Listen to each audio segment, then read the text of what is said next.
నమస్కారం సార్ మేము కావేరీ సీడ్స్ నుంచి రావడం జరిగింది. ఇక్కడ ఎన్ఎస్ఎం రాజేశ్వర్మ గారు ఉన్నారు, అలాగే తెలంగాణ ఆర్బిఎం నాగేంద్రబాబు గారు, ఖమ్మం సేల్స్ ఆఫీసర్ నరేందర్, అలాగే నేను శ్రీనివాస్ నక్క ఏపీ ఆర్బిఎం.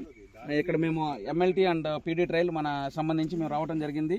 ఈ హైబ్రిడ్ వచ్చేసి వారియర్ అని చెప్పేసి మనం కొత్తగా మార్కెట్లో 2 years నుంచి ఇవ్వడం జరిగింది. ఒకసారి హైబ్రిడ్ని చూడండి.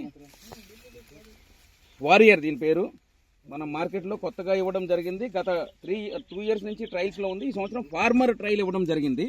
ఫార్మర్ ట్రయల్ ఇప్పుడు ఫార్మర్ మన ఎదురుగా ఉన్నారు, ఆయన అనుభవం తెలుసుకుందాం వారియర్ విత్తనం గురించి. సార్ చెప్పండి సార్, మీ ఊరు పేరు, మీ పేరు, దీని మీద మీ అనుభవం చెప్పండి సార్. నా పేరు సుకాస్ వెంకటేశ్వర్లు, అమ్మపేట, ముదిగొండలం, ఖమ్మం జిల్లా.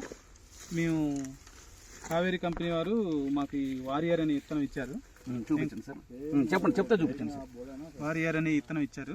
Okay sir. ఇది దగ్గరగా కాపు ఉండి చిక్కంగా ఉండటం వల్ల నేను మనకి అంటే నల్లి వచ్చేసరికి క్రాప్ దిగేస్తుంది కాబట్టి మనకి పెట్టుబడి కొద్దిగా తగ్గే అవకాశాలు ఉన్నాయి. రైతులు నాతో పాటు ఉన్న రైతులు కూడా అంటున్నారు. ఓకే ఓకే సార్ అంటున్నారు. అందుకనే దీన్ని సంవత్సరం చూసి వేయాలని ఇంట్రెస్ట్ లో మీద ఒక 5-6 రైతులు అభిప్రాయం. అంటే ఇప్పుడు ఓవరాల్ గా మిరప తోటలన్నీ కూడా నల్లు వచ్చే టైంకి దిగుబడి తగ్గిపోతుంది అనుకుంటున్నారు, కానీ ఇది చాలా ఎర్లీగా ఉండటం వలన ఇలాంటి హైబ్రిడ్ దిగుబడి వచ్చేస్తుంది కాబట్టి మనకి స్ప్రే చేయడం ఖర్చు తగ్గుద్ది. రెండోది ఎర్లీ వచ్చేస్తుంది కాబట్టి ముందే దాదాపు మనకు 15-20 గంటలు వచ్చేస్తుంది అంటారు. కూలీలు తీయడానికి కూడా అనుమతి ఉంది. ఇప్పుడున్న కాపు ఎన్ని గంటలు వస్తుంది చెప్పండి సార్ మీరు? 25. అబ్బో సూపర్ సార్, ఎక్సలెంట్ సార్. చూడండి, మేము రైతులందరికీ విన్నవించుకుంటున్నాము, కావేరీ సీడ్స్ ఎన్నో కొత్త వంగడాలతో మార్కెట్లోకి రావడం జరుగుతుంది. అలాగే ఇప్పుడు మనము వారియర్ మనం ఇక్కడ ఈ చుట్టుపక్కల పొలం చూస్తే కనుక చాలా చోట్ల వైరస్ అన్నీ కూడా వచ్చేసి ఉన్నాయి. నెక్స్ట్ ట్రిప్స్ కూడా తట్టుకోకుండా ఎర్రబడిపోయిన తోటలు ఉన్నాయి.